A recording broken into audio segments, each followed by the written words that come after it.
హైడ్రా స్టార్టింగ్‌లో అన్న వాళ్ళు హైడ్రా తీసుకొచ్చినప్పుడు చిన్నోడిని, పెద్దోడిని, వాడు వీడు ఎవ్వరిని కూడా వదలమని అన్నారు. నిన్ననేమో రంగనాథ్ గారు స్టేట్మెంట్ ఏమి ఇచ్చారు? కట్టిన ఇండ్లను కూల్చము.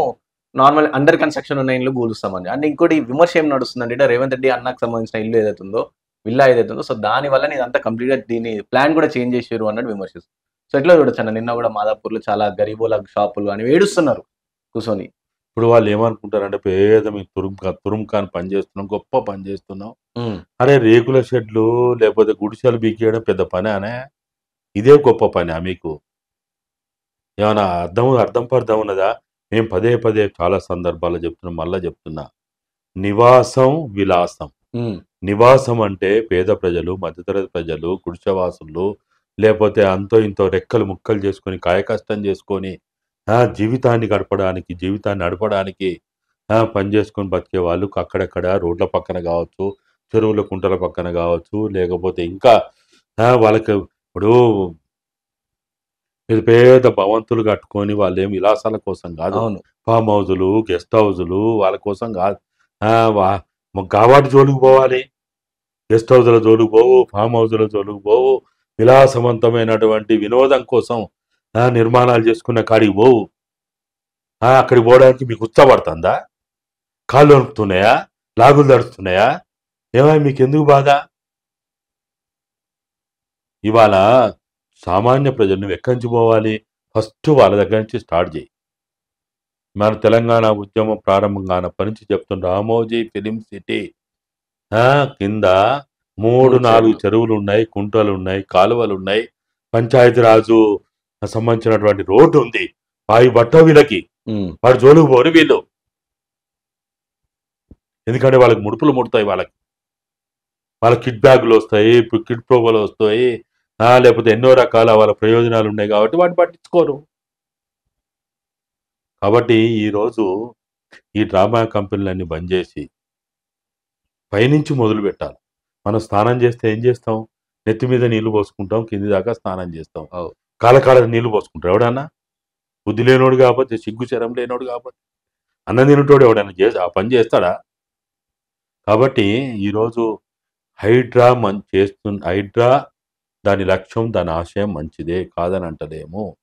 ఆక్రమణకు గురైనటువంటి ఫస్ట్ పెద్దవాళ్ళు, వాళ్ళ మాటలు పదాలు పెద్దవాళ్ళు కదా వాళ్ళు. ఎక్కువ దోపిడీ చేస్తే పెద్దోడా? ఎక్కువ దురాక్రమణ చేస్తే, ఎక్కువ దొంగతనం చేస్తే, ఎక్కువ లంగతనం చేస్తే, ఎక్కువ దోపిడీ చేస్తే వాడు పెద్దోడా? వాడు గజ దొంగ. వాడు ఫస్ట్ గజ దొంగలను పట్టండి, దొంగలని పట్టండి, దోపిడీదారులను పట్టండి. ఎమ్మెల్యేలు, ఎంపీలు, మాజీ ఎంపీలు, మాజీ ఎమ్మెల్యేలు, మాజీ మంత్రులు, ఈ గజ దొంగలని ఫస్ట్ వెలుగులు బయటికి తీసుకురండి. వాళ్ళని వదిలిపెట్టి వాళ్ళ వాళ్ళ వాళ్ళ అటువైపే చూడరాట వీళ్ళు. మరి ఏం చేస్తారు వీళ్ళు? గుడిసెలు వేసుకున్న వాళ్ళని, రేకులు షెడ్లు వేసుకున్న వాళ్ళని, ఏదో కాయ కష్టం చేసి అక్కడనో ఇక్కడనో ఈఎంఐల ద్వారా ప్లాట్లు కొనుక్కున్న వాళ్ళని గవర్నర్ జోలికి పోతారా? ఫస్ట్ రియల్ ఎస్టేట్ వ్యాపారం చేస్తున్న వాళ్ళ మీద కేసులు పెట్టండి, అధికారుల మీద కేసులు పెట్టండి. వాళ్ళ ఉద్యోగస్తులు వాళ్ళ మీద పర్మిషన్లు ఎట్టిస్తారు, రిజిస్ట్రేషన్లు ఎట్లా చేస్తారు, అన్ని అనుమతులు ఎట్టిస్తారు. వాటర్ వర్క్స్ కూడా అనుమతులు ఇస్తాడు, జిహెచ్ఎంసీలో అనుమతి ఇస్తాడు, మూడావాడో అనుమతులు ఇస్తాడు, హెచ్ఎండి అనుమతులు ఇస్తుంది. మరి అన్ని అనుమతులు ఇచ్చి ఇవాళ మళ్ళా మీరు ఏదో పేద ప్రజల జోలికి పోయి మేమేదో పొడుస్తున్నాం, పీక్తున్నాం అంటే ఎట్లా?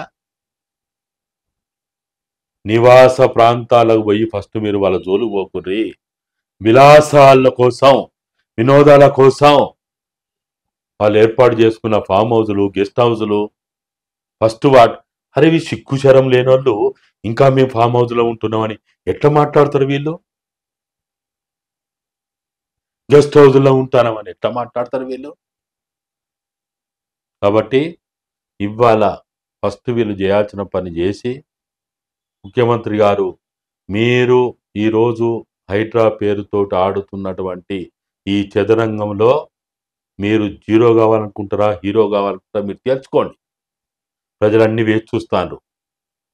ఈ డైవర్షన్ పాలిటిక్స్ కావచ్చు, ఈ డక్కు టమారా పనులు కావచ్చు, ఈ వెధవ పనులన్నీ కూడా ప్రజలు ఎప్పుడు గమనిస్తారు. అవకాశం దొరికినప్పుడు ప్రజలు ఏ తీర్పు అలా తీర్పిస్తారు. ఇవాళ రోడ్లు ఎక్కకపోవచ్చు, వేలాది మంది లక్షలాది మంది బయటికి రాకపోవచ్చు. అయినంత మాత్రాన మీరు చేస్తున్నాయి ప్రజల అంగీకారంగా ఉందని మీరు అనుకోకుర్రి. దారుణంగా చుట్టుముట్టి నీ బలగాలు ప్రజల యోగక్షేమాలు చూసే, ప్రజల కోసం పనిచేసే వాళ్ళని పట్టుకొని కాల్చి చంపుతుంటే మీకు అది ఎవరు చెప్పడు, మీరు అది చూడరు, ఆ వార్తలు మీ చెవులకు ఎక్కవు.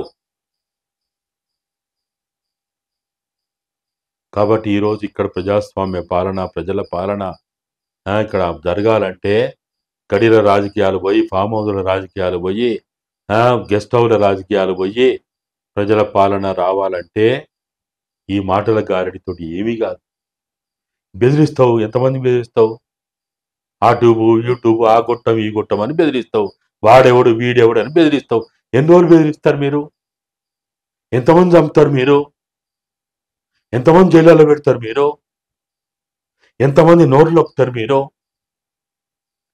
ఎవడో చేతగానోడు, పనికి మాలినోడు, నీ భజన చేసేటోడు వాడు నీకు భయపడతాడు కావచ్చు, కానీ ఎంతమందిని బెదిరిస్తావు?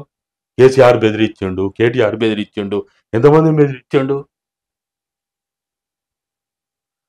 నిజాం కాలం నుంచి మనం చూస్తా ఉన్నాం ఈ బెదిరింపులు ఉంటూనే ఉంటాయి, ఈ జైళ్ళు ఉంటూనే ఉంటాయి, కేసులు ఉంటూనే ఉంటాయి, ఈ హత్యలు ఉంటూనే ఉంటాయి. ఇవన్నీ మనం చూడని కొత్తనా ఇదేమన్నా? కాబట్టి రేవంత్ అన్న, నీకు వచ్చిన మంచి అవకాశాన్ని నీకు చేతనైన పద్ధతిలో నువ్వు ప్రజల కోసం పనిచేయి.